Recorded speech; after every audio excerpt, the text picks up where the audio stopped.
Welcome to this digital version of this year's Stuttgart Festival of Animated Film.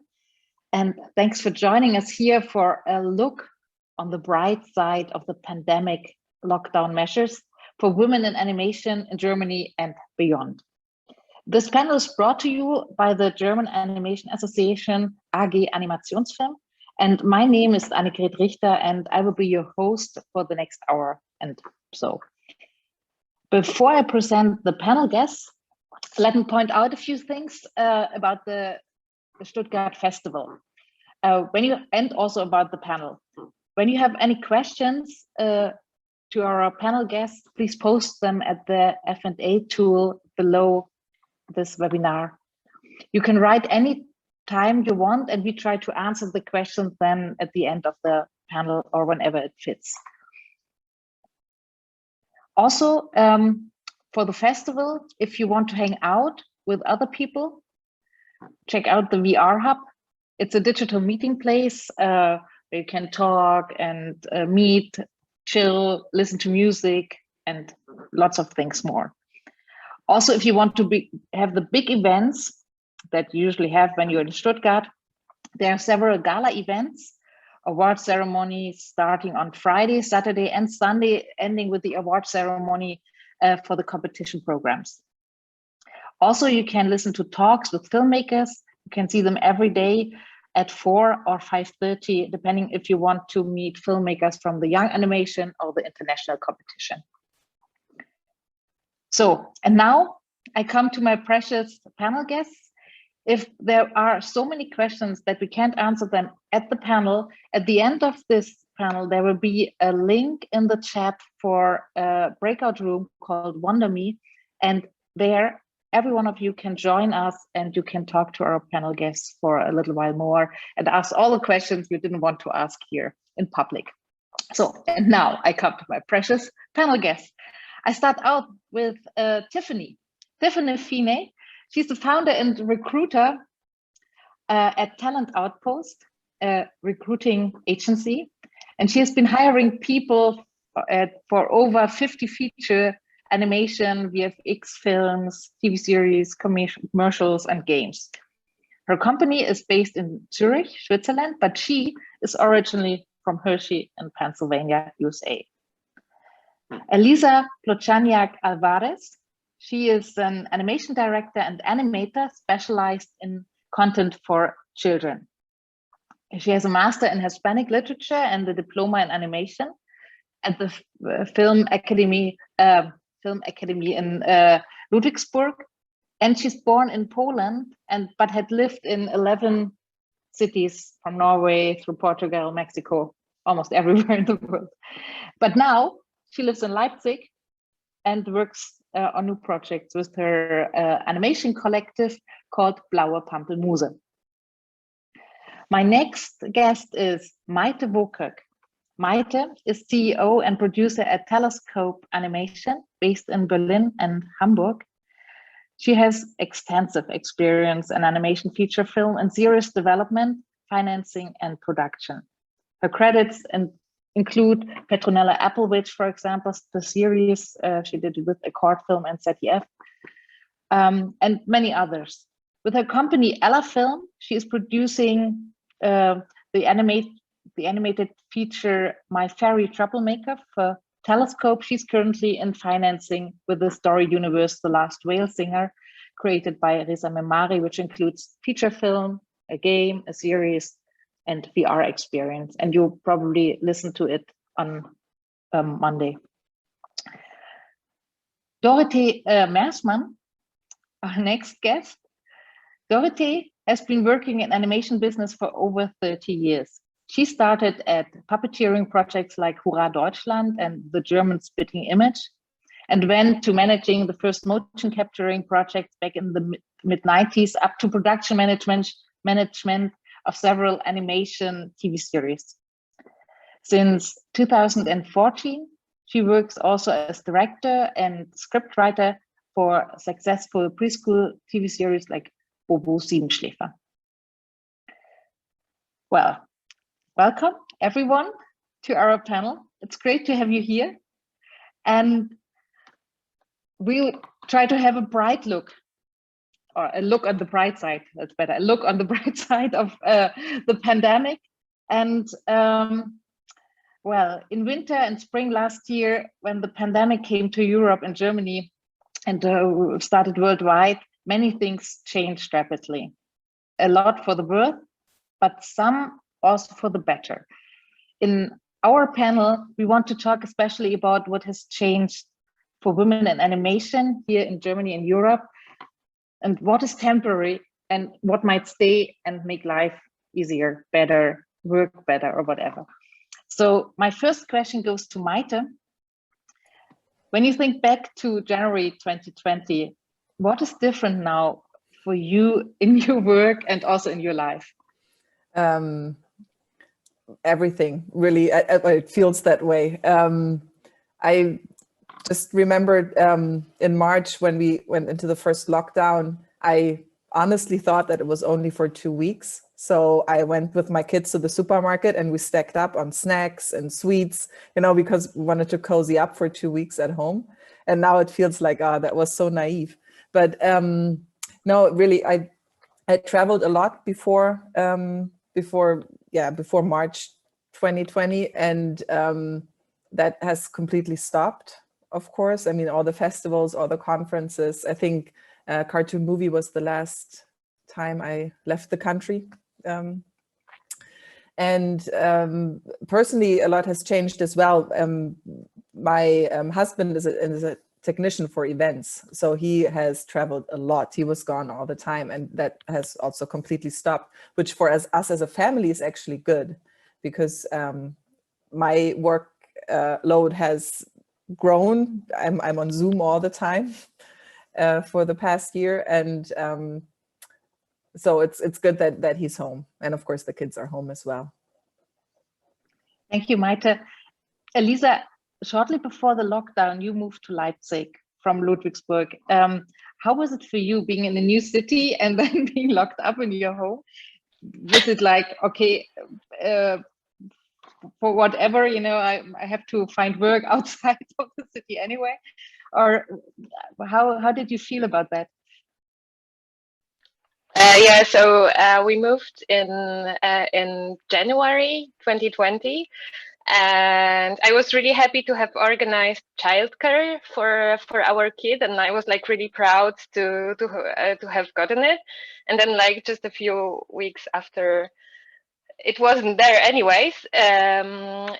But I must say, for me, the change was pretty good. And there were 2 productions that were being postponed in the beginning of January. So I was looking for some animation jobs, but then all the job interviews were cancelled. And of course, you can work remotely, but if the studios don't know you at all, then it's difficult, of course, you know, like if you don't know people at all. So I was more or less jobless, and then I looked into my notebook, let's say, with some old ideas, and started to initiate my own projects. So that was basically the change. Yeah, it was really difficult, but it's let's say accelerated the change for me to concentrate on initiating projects. Yeah. And about the city, it was, you know, actually Leipzig is such a great city that we were happy with the change anyways. So yeah. Yeah, maybe it's also positive, you know, if you can focus on your own projects, if you have the time for it, which you otherwise would not have had. Yeah, I mean, it's a little bit paradox because we had much less time with the kids, but it worked somehow. So this is the biggest change. Like now I'm really making my living as director and author. So yeah. Thank you. Dorothee, you were in the middle of a production when the pandemic struck Germany. Did it affect you in any way?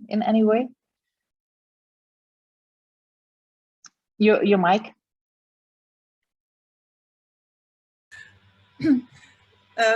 Yeah, I was working as a director for this preschool series, Bobo Siebenschläfer, and luckily we finished, nearly finished animation already.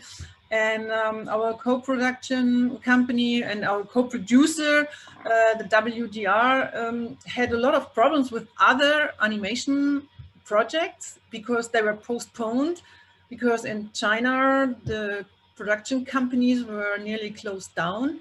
And so luckily we finished animation before and were in the state of audio post, which is difficult as well in Corona times, because the part of the actors couldn't come to the studio because they were, you know, like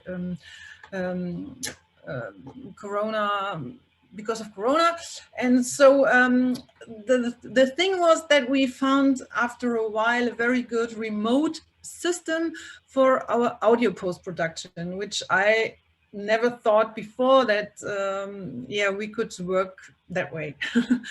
And so, because the WDR really needed the program, we pushed through the post-production quite faster than it normally would have been, because normally it's very hard to get your commissioned editors into the sound studio because they are so busy all the time.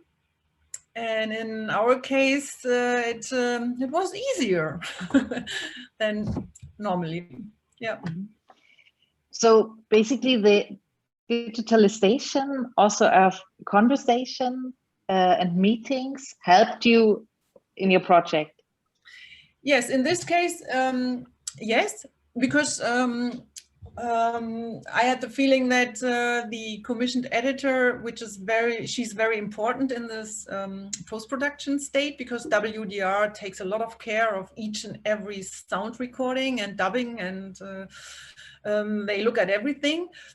And normally it's really hard to find their slots, and they're booked out, or you make an appointment and then, you know, they have no time because there's other more important things. And because our commissioned editor, she was stuck in Berlin, so she could join our meetings from home. Yeah, and she was each and every time she was right in time. We had no problems doing the scheduling, and I really know this in a different way from before. Mm-hmm. Yep. So this is a positive thing we can put on our list here. Yes. Tiffany. Thank you, Dorothee. Tiffany, you recruit people for production, and maybe even before people were working remote. But how is it now when you do recruitment? People cannot meet their companies they were working for. Yeah. A little bit like what Eliza just said earlier. If they don't know me, you know, how can they work with me if they, you know, if you didn't meet physically? How does it work now? Is it just like I would say that it's kind of like I describe it more as a blended world. So for a lot of the projects that I help crew are for feature animated films, like really big budget studio projects that are made either in North America, here in Europe. At the time of the first lockdown, I had projects here in Europe as well as in South Africa as well. So that South African project was always kind of part on-site, part remote. And going into lockdown, so where I kind of, when I think back to that time, my husband works for ETH Zurich, so it's a large technical university. And I jokingly said that, like, by him working at the university and technically being a federal employee was a little bit of like the canary in the mine as to COVID getting a little bit closer and closer, because the university kept on communicating kind of odd like warnings to me, like, hey, if you were in China last month, don't come to work. And they were like, what's going on in China? And then it became, yeah, if you were in Northern Italy, don't come into work. So it just became aware of like this wave getting closer and closer. And for us in the South African production, so now Europe kind of had this coming about. And then I was having a meeting with my South African studio talking about crewing. And I said, do you have a COVID plan in place, like for people maybe joining the production remotely? And they're like, we only have like 20 cases. It's not really going to be a thing. And I said, yeah, that was us about 10 days ago. And it is a thing. And we're going into lockdown on Friday. Like, it's like, we're all just waiting for the announcement. And I had that meeting with them on Tuesday. On Thursday, they flipped their entire pipeline to be remote and had everybody like take their computers and stations home to continue with the production. And so they technically flipped their production about 3 to 4 weeks in advance of even the South African government making some of those announcements. And so I think one of the biggest things during this time period is that a number of studios going and getting their remote pipeline up and running for people to be able to log in VPN or their licenses. So that's one piece that's been a bigger change. I think bringing on talent onto a production, we're still kind of in like this really weird phase of, I think last year when we were thinking about people joining a production was like maybe just for the summer and then you'll be able to come back into the studio. So I really identify with Mate's comment of being like, oh, maybe this will only last for like 2 weeks. We were like, yeah, by August, we should be like, this hump will be over and we'll go back into the studio. So we're still having those conversations with people about join the production remotely, and then you can relocate and have this full-time opportunity. And now we're over a year into it. People have started at a studio, finished at a studio, delivered a project. And while they've, been able to go on and work in the pipeline, it's still like a lot of these early stages of communication. How do you train people? How do you communicate, run dailies? And we're still kind of going through that. And also with managers that if they never worked in a studio to manage people cross-site at multiple locations, they just don't have the communication skills yet to do that. So that was where a lot of those learning curves are. And I think it's also kind of still strange, right? Like you have these really in-depth production relationships over Zoom and you've never met in person, where animation really is a team sport. And so I find, that there's a lot of that community and that relationship that's still missing during this. And so I look forward to the conferences happening in person to like rekindle like those shared experiences, but you didn't physically share them, but you did share it as an existence. Like it wasn't just a dream. So I think that that's some of the things that have changed. But on the other side, it's really like studios kind of what they thought wasn't possible became possible in identifying creative solutions to be able to bring people on board. I think there's still other challenges, but it's been a big leap in the right direction, I think, for Europe as a whole, and then what the global community can do too. Did you have the feeling that it is easier now for people also getting into international production, living in Europe or at a remote place, and also working remote, because they don't have to be there physically? I think it depends on the project and it depends on the studio. So for example, like right now I have a couple of like full feature films. So still a lot of that conversation is like they're full-time employees. Like it's not like a short-term contract or like working on a project for a few months or 6 months. So ultimately it's kind of bridging two truths.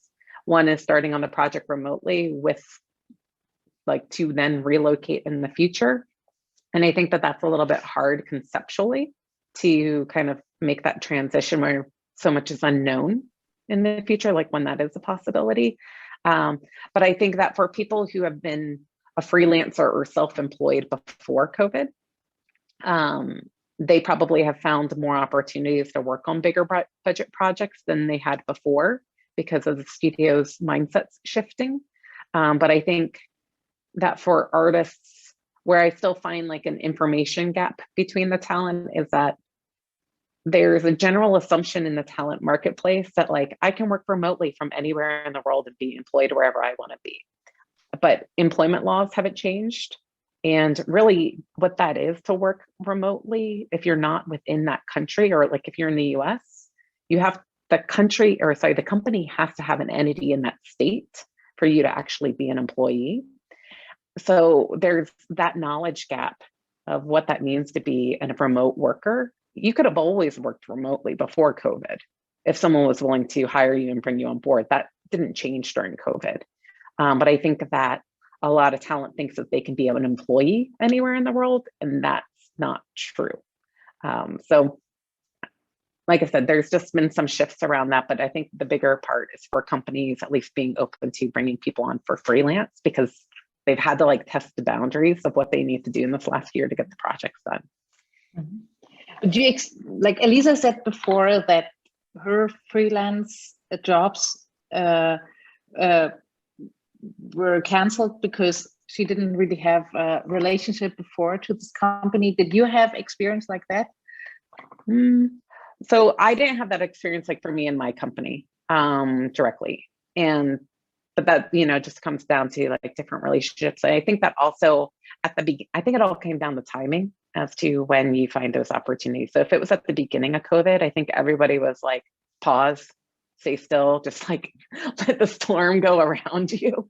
And then it'll, like the dust will settle and then we can go and move forward. And then productions and studios realize they needed to move forward.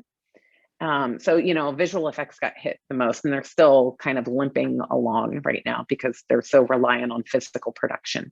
So VFX just completely dried up last year, where at the beginning of COVID, they were like, oh, we're on hold for like a month, I'll be furloughed. And then it became 2 months, and then it became the fall. Now things are starting to ramp up as the live action side is having, or they're doing filming again, but on like a more closed set type of dynamic. To go and get the footage, and then how this is rolling into the VFX houses. So I think it took like 6 months of that transition for some studios to kind of figure out how do we keep working the pipeline and still do it, and then how to have talent come. And then right now we're kind of on the pendulum swinging the other way for creatives to get hired or have those opportunities to start, you know, like I said, potentially initially remotely with then eventually moving to that country, or depending on your role in a production, you being able to work remotely, especially if you're like in pre-production or like in the pre-pro, the artistic side, that part still seems and feels like you can do that remotely and maybe from a freelance capacity. From animation onward, where you have a lot of dailies, I think like that's still the pinch to go and think that you're going to be able to have your role remotely for longer than COVID. Elisa, thank you, Tiffany. Elisa, so you were actually too early in the That's my thought. I'm like, go try again. Yeah, but no, that's really good that it didn't work out, because, you know, I prefer actually having gotten funding for my project and then working as animator. So, I mean. But this is a good point, funding. Maite, I would like to come to you. You had 2 big projects, one in production, one in financing. How did it work? Maybe you can talk a little bit about how the communication with the funding institutions, especially also international communication went, and maybe then jump to any changes in your production line because of everything changing. Yeah, well, we were actually in production, or we just started production with My Fairy Troublemaker when COVID hit, and we had to also since we initially thought it was only for a couple of weeks, we also closed or put the production on hold for a couple of weeks. And then had to start again with a more remote setup. And at the moment, I think the most of the people are working back in the studio with a hygiene plan, of course. So the studio had to be bigger. For that, I thought the funding institutions were at least, well, maybe because animation takes so long, for us it was pretty fast that a COVID plan was in place, and that they really helped with extra funding for the costs that we had due to having to put the production on hold. And actually, I feel like I had also just started production funding for my other project also in March. I don't feel that this has changed so much, because it was with a project that we had with the Outstanding Films for Children initiative, where we had to pitch the project to all the funding institutions and to all broadcasters. They were all in one room.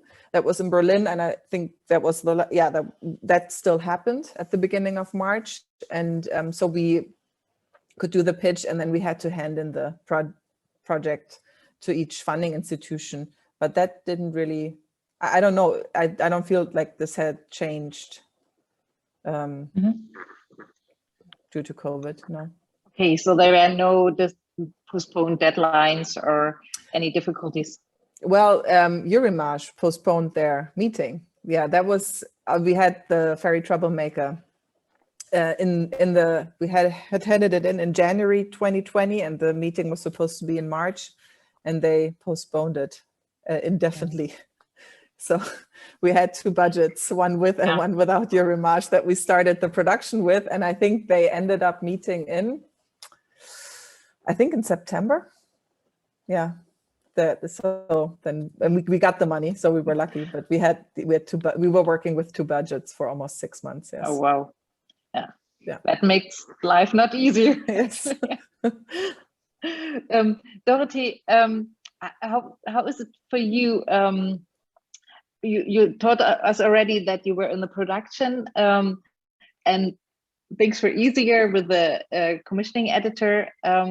But how's it now? You finished the project, and we still don't know how life will go on afterwards. And you have to come up with a new production. And is it easier now to communicate also with commissioning editors and about new plans and new projects, or with companies about new plans and projects? Or do you have the feeling that everybody is on hold at the moment? Actually, we had another project, a short film, which we're finishing right now. And that was also no problem, because we had a very small team with it. And so for this project, remote work haven't been a problem. And team meetings, we really met up in the company, sitting, like 2 meters away from each other. But I found what also Maite said, in the creative work, it's nicer, and you really sit there, over days together, and handing over the look here, look there, and how could we do this and that, and this in this way. You have to phone with the artist and talk a lot more, and some things are more difficult, but because we had only a short movie, it worked out fine so far. And now, yes, right, with I think with some broadcasters, it is more difficult, because they hold back a lot of money in the beginning of COVID, because they had to do a different daily program, not only for the adults, but also for children and preschool children.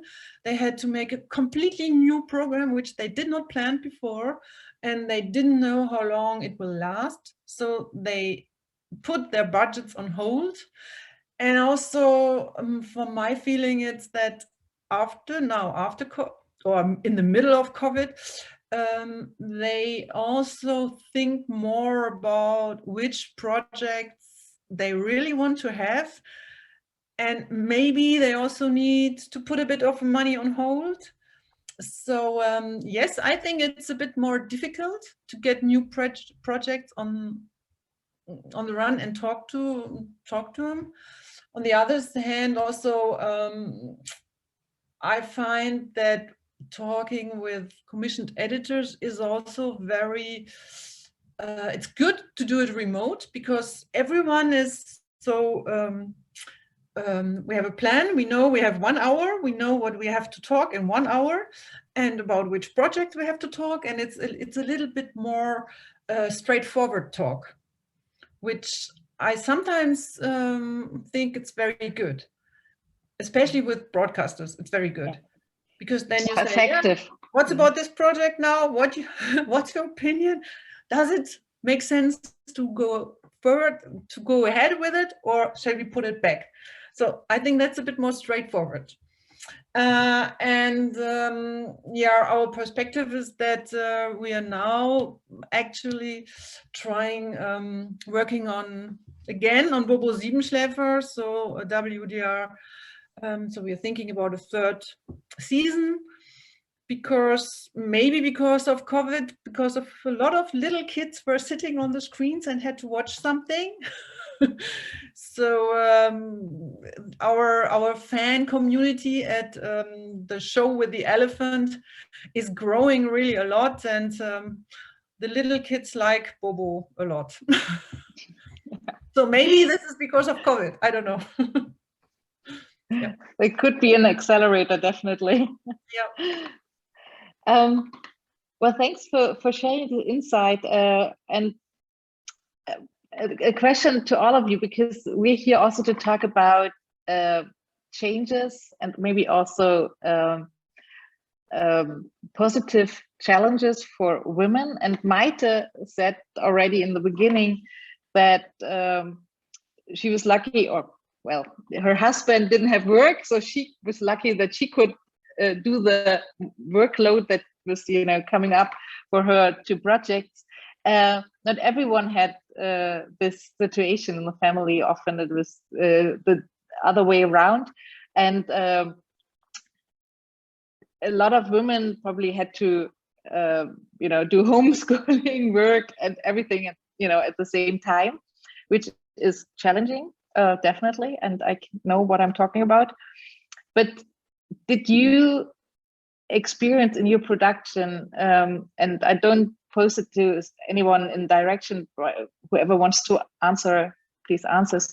Did you experience that there were women saying like, yes, I'm actually happy that I can work from home now, and have the schedule that, you know, don't have to go to a studio. I skip the way to work, and I can work on the project, but don't, you know, can work on the project whenever I like to, and don't have to do it in a certain time span? No? I think, no, I mean, I think just in our office here, in our production office, I mean, we're not working on the film itself. We will definitely keep a mixture of home office and office work, also from now on, yeah, even when the pandemic is over, because we like the mixture. But of course, it is more difficult to work when the kids are home. So yeah, I think it depends if you have how crowded your home is, if it's good to work there. But I actually like the mixture. I like to sometimes work from home and work in the office as well. Thank you. Dorothee?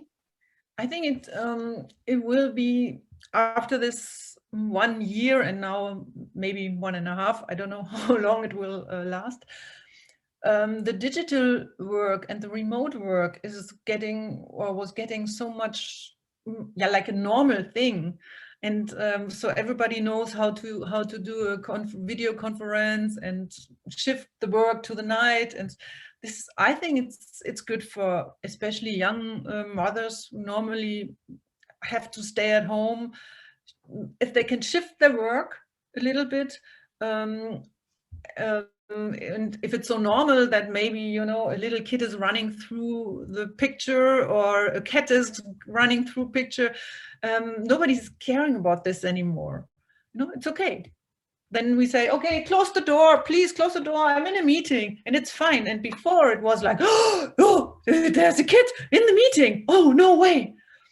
And I think this is a big difference, that nowadays there's more understanding for the situation, being at home, having kids, and what it means to have this home situation. Therefore, I think that it will be better for women.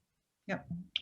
Tiffany was also talking about the mind setting shifting in companies, and I noticed this from German companies that before would never do remote work for people who would live further away, but now had to because of the lockdown measures. and probably won't go back to complete office hours again.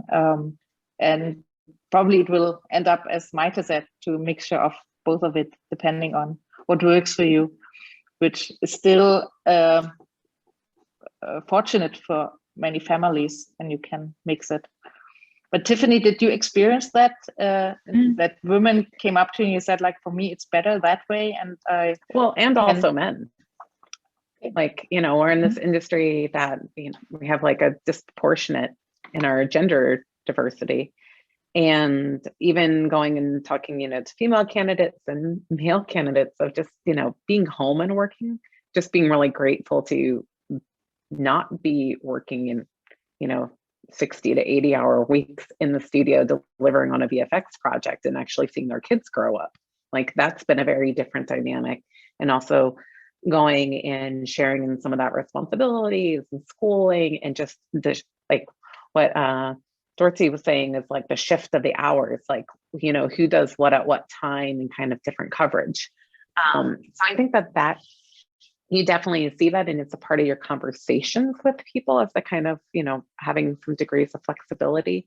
And I agree that like doing video calls of it just being normal to have a life around you, like that's what I consider one of the positive changes about COVID, is that in our previous lives, we kind of had, you know, our roles where you're kind of siloed depending on who you're interacting with. It's like, here's the business Tiffany, here's the wife Tiffany, here's the friend Tiffany.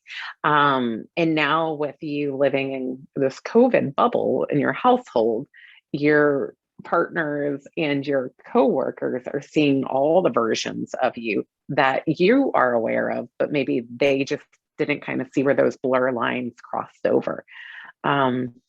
And I'm appreciative of that. And I think also within your home life of, you know, whether your kids or your spouse are kind of seeing what you're doing all day too, to go and give you some grace and some empathy if you're having a really stressful day. Now they know why. Like, I jokingly said at the beginning of COVID that I did not know it was physically possible for my husband to speak that much in a single day, because he's not like this crazy extroverted person. I'm that version of him. He's much more introverted. But that first week, meeting after meeting, like his entire morning from 8 a.m. to like 12 noon, he's just going back to back meetings. And for an introvert, I understood now at the end of the day why he collapses and he's like, I don't want to talk. He's like, it's not personal. Like, I just am exhausted. And then on the other side for me too, is he then kind of knows what my life is, recruiting for projects, talking to candidates, and kind of where our ebb and flows and peaks are. So I think that that's been kind of interesting, where you find your rhythms now, what feels normal. And I think that for productions and for studios, I think on the other side of it, of like what I would like to have more limited when we quote unquote go back to normal, is that I think it's a romantic idea to be able to go and shift your hours depending on what you need for a production.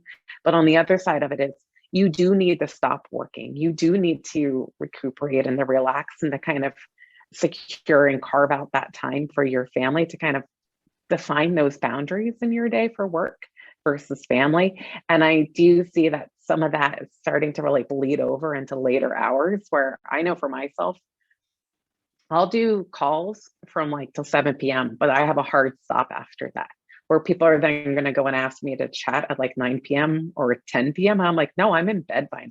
I'm like, I'm exhausted. Like, no, we're not having that conversation, because that's when you're available. And so I think there's, like I said, it's kind of defining what your roles are of existing and needing to put that structure in place. Because I think that when, I don't know, I call this like the COVID time warp, like time just doesn't really exist. I'm not really sure what day of the week it is, or what season we're magically in all of a sudden. And I think like there's some structure and rhythm there that I personally am missing, that kind of help the rhythm of life and the season of life, that this is just kind of all getting a little blurry and feeling fatigued in different ways going through it. I think that all of us experiencing that. It's been a long time. Eliza, you said in the beginning that you started to focus on your own projects when all your job opportunities went away. Focusing on your own project also means going out and presenting it and being very much present with your project at festivals, at pitching events, and other one-to-one meetings. How did that work for you? And how did you meet a producer, and how did you find, you know, your way around when all these things were not taking place on site, but digital, which is always different? Yeah, so I think, okay, maybe I dramatized it a bit. I wasn't like completely jobless because there was a project going on. And for this one, I found the producer and the broadcaster already before the lockdown. So this was just going on. And the other projects that I initiated were basically concept development and production funded by the Middle Germany Film Fund. So I didn't really, and I already also knew the producer, so I didn't really need to search for it. And I must say, I wouldn't really know how to do it in this time. Because last year in May, I took part also in some pitchings.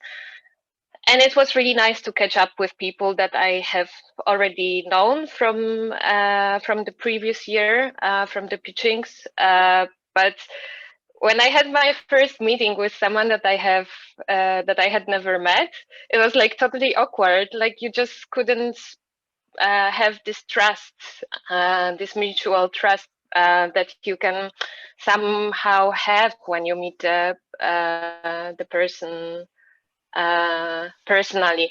So I was in the lucky situation that I already had my my network, let's say.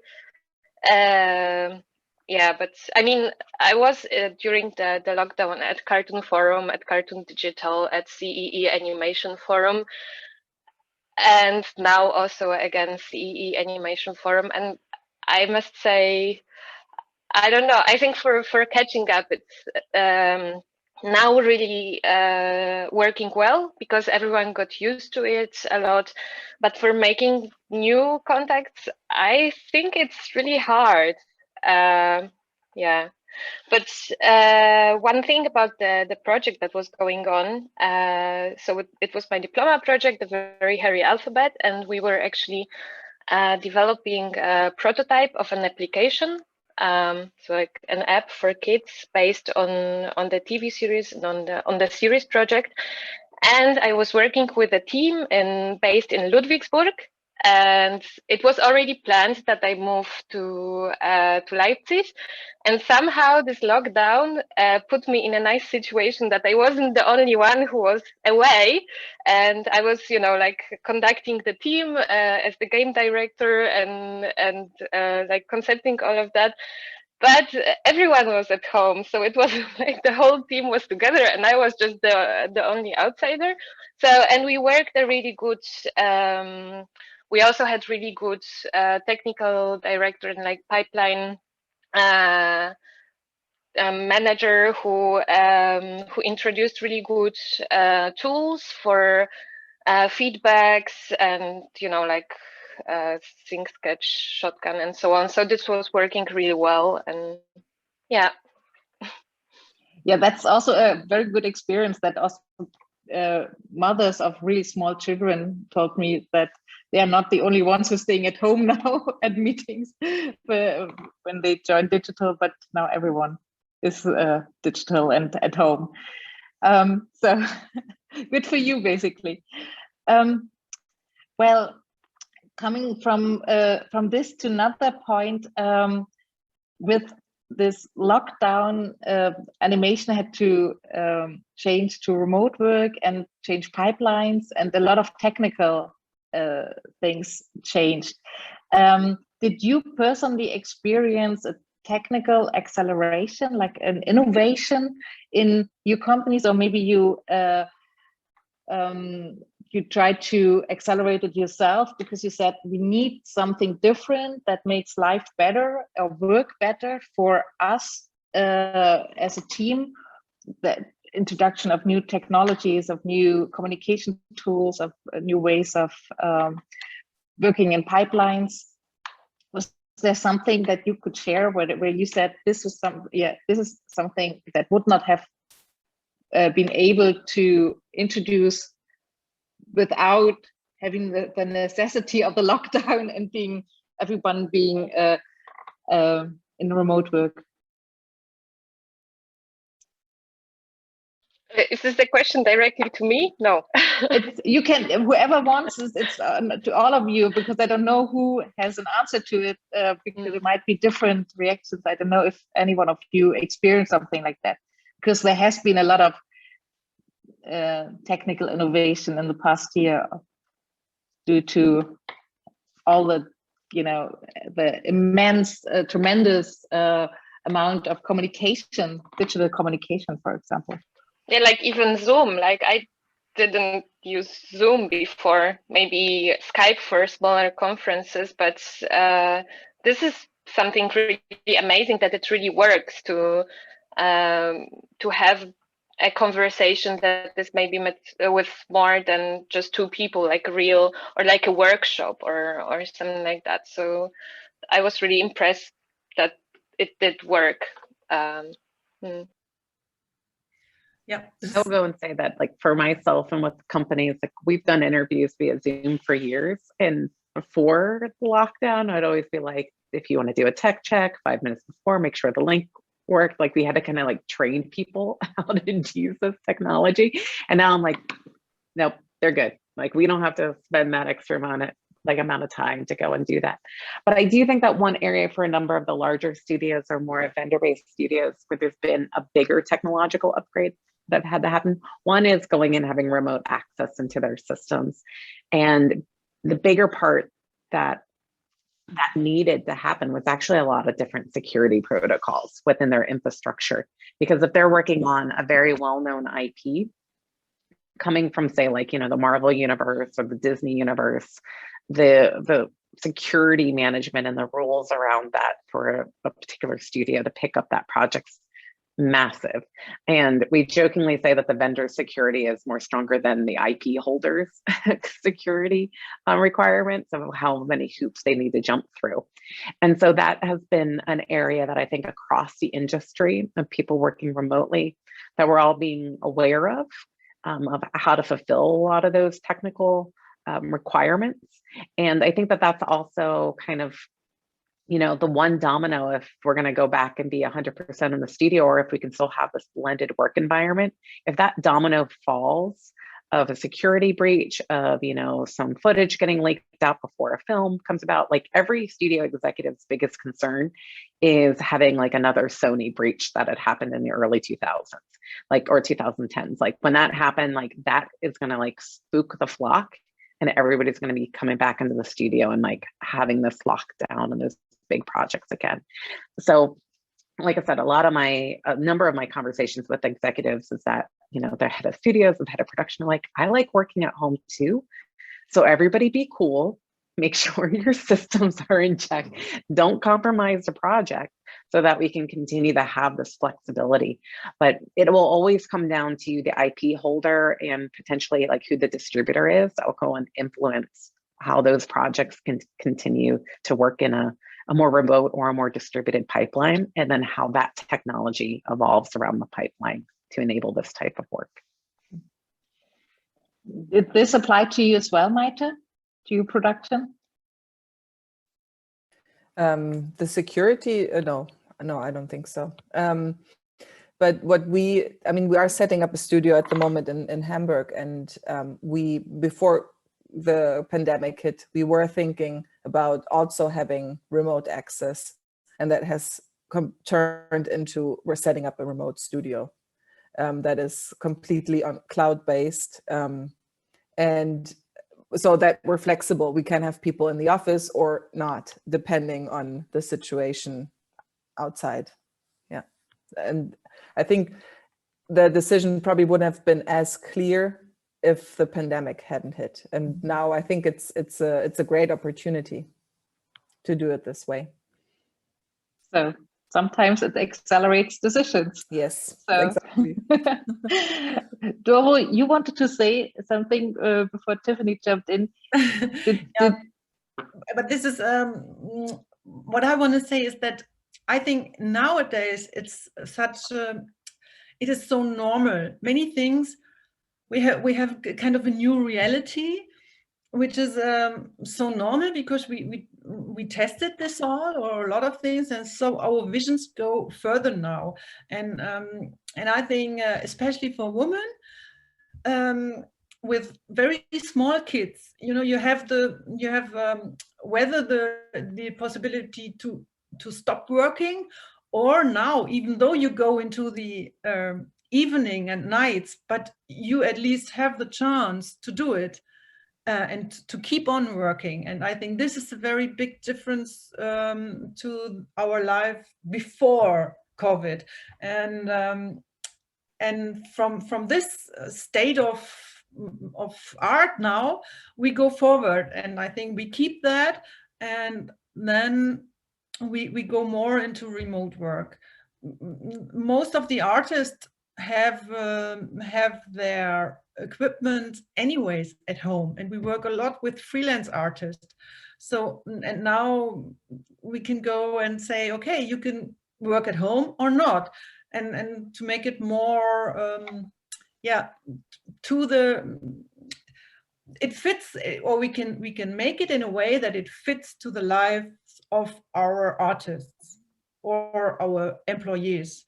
And this is a different thing. Before it was clear they have to come to the studio because of all these reasons. And now I think we have the choice to do it this way or to do it the other way. Thank you. It brings me to another aspect I would like to discuss with you. Did the value of women animation talents rise up during the pandemic? Meaning, is it possible that women now can earn more money than they did before for doing a job? Maybe Tiffany, you can answer this question. I don't know, because I haven't seen a change in production budgets. No. No. But maybe they get jobs they would not have gone for before because they can work at home, and especially as freelancer. I don't have an answer for that. I think that I don't have enough data points to kind of, or I'm just even trying to think of like an example story around that. I think, as I mentioned before, I think that if you're working remotely, and because I'm like rarely of the projects that I'm crewing for, are you like in the country where it is? So, kind of across Europe. And that's kind of a little bit more of you being put into a position of working remotely as either self-employed, quote unquote, freelancer initially, and then to come on board. And I think that is a very different dynamic than where a lot of the opportunities that I have are full-time positions. So it's not just kind of being a pitch hitter for a project. So like I said, I think that that's a little bit different. Also, when you're freelancing versus if you're an employee, like your rates are totally different. So, you kind of have to manage your ebb and flow differently for work as a freelancer versus an employee, and how you're handling a lot of, your social securities and taxes and XYZ. And I think that that's an area that for artists this past year of kind of like learning about that part of the business and what they have to do to self-manage themselves if they're really wanting to stay on the remote side of things for longer and to kind of make that sustainable for themselves. Yeah, that's a good point. Did you experience something like that, Maite, Doro, Eliza, that women in animation are more precious now and also get the money worth out of it, not just in the big things? Not directly, no, I wouldn't know. Okay. Would it be nice if the lockdown also accelerates the wages for women in animation? No. Okay. No, I'm thinking, but yeah, probably I do think twice about any job question that I get now, because I just have less time. So I mean, now it's okay again. But when we had to split the day with my partner, because we were both working, so one had time from 9 to 2 p.m. and the other one from 2 till 7. And I mean, your time gets more precious. But it is a good change anyways, to, let's say, appreciate your time and the life work. Well, before we wrap up, because it's almost an hour, and I want to thank you for all the input you gave us and all the answers and stories you shared with us. I would like to ask each of you to tell me one thing that you would like to stay after the lockdown, that you would like to have implemented in your work, in your life, and also maybe you can let us know what you're really missing and what you're looking forward to doing again after we can do again things at one point in the near future, hopefully. Tiffany, maybe you want to start. Well, I'm like what I want to say, but I think it's already kind of happening. One of my bigger differences from this past year of working at home and my husband literally like being next to me in our home office is like he becoming more involved in my business. I will probably have to start paying him the paycheck pretty soon. Of just, you know, I think before it was like him always, you know, if you have someone that goes and advise and you discuss these things with, but he's kind of taken on some other tasks that I'm really grateful that I'm like, this is your sweet spot. Thank you, of going and figuring this out, even if it's like, you know, 5-10% a week, but he's been much more involved than he had been in previous years of kind of discussing where he thought your division was. But I will say, like, the thing I miss most are definitely the conferences and catching up with people that you know from each corner of your country or your continent. Definitely, you know, while we're doing these things online, there's a lot to be said about them happening in person and running into people spontaneously. And also, I know that even after this talk, like there's a breakout room, but also, you know, just being able to go and digest what you're learning and experiencing from one conference. It's just like, you kind of can go to these things and you're like, well, who do I talk to about it? Who else was in that room that I can, you know, discuss some of those ideas and those topics. So I really look forward to when things come in person again. Good said. Thank you, Tiffany. Maite, you want to continue? Yeah, so the one thing that I would like to keep the way it is not traveling for every little meeting, but really looking carefully, is this a meeting that I can have on Zoom, or is it a meeting that I have to have personally? And I agree with Tiffany. I miss festivals, I miss conferences, and I miss meeting people not only for a focused business hour on Zoom, but then also for a glass of wine and some private conversations afterwards. Yes, I'm looking forward to that too.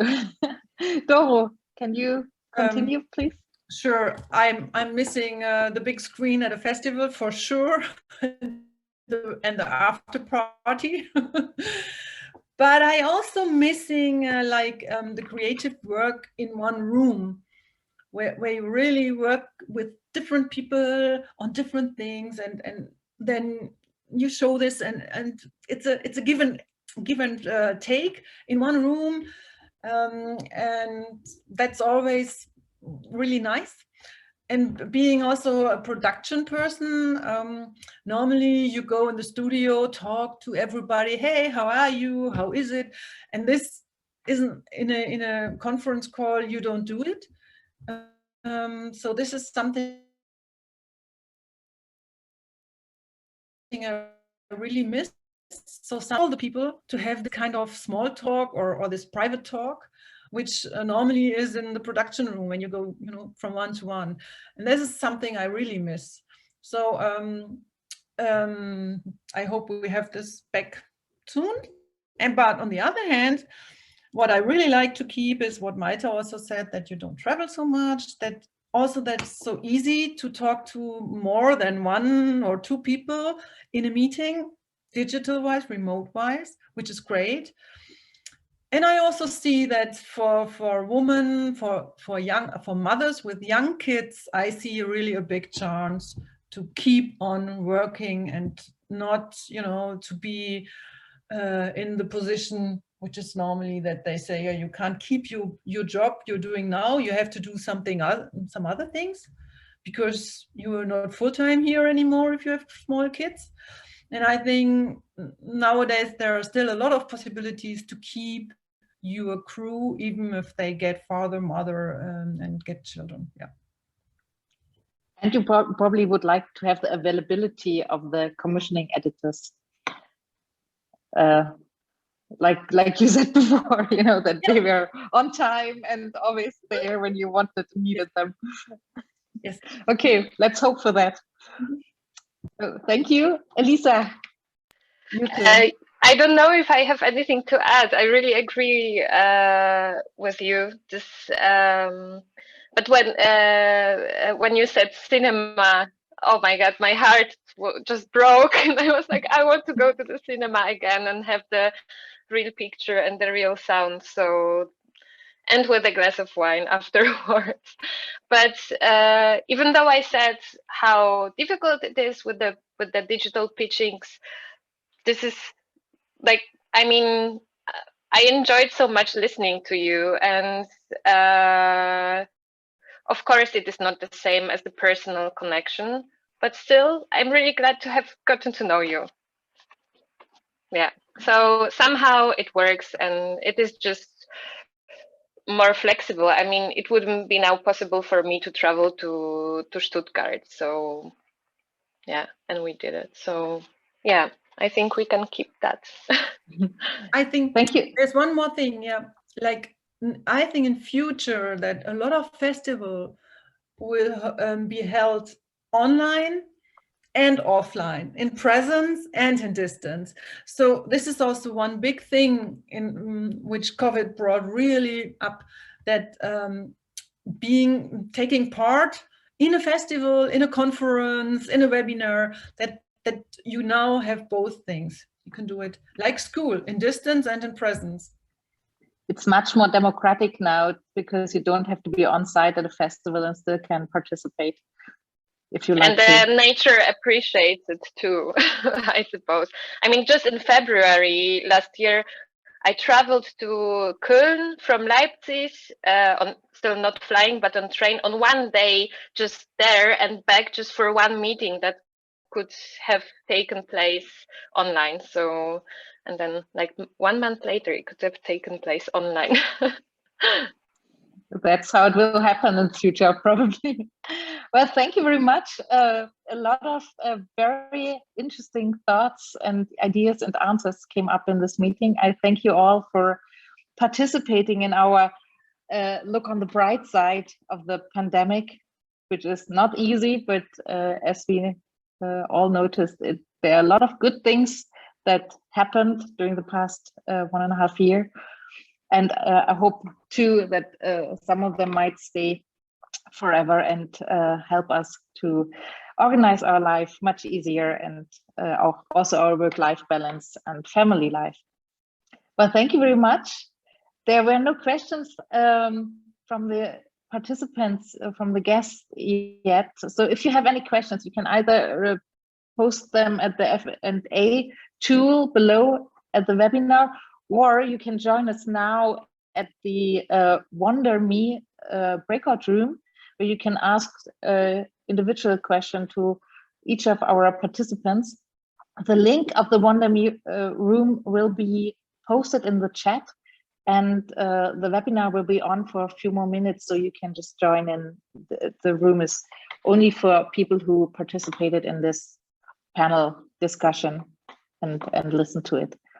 So thank you very much again, Tiffany, Elisa, Maite, and Doro. It was a pleasure seeing you and nice to talk to you. And I'm also looking forward to see you in person, and sometimes in the near future. Until then, we continue Zoom webinars, and I wish you all the best for your projects and your work. Thank you very much. Thanks, Annegret. And thanks for everyone joining us here on the outside who I don't see. I hope you enjoyed our talk.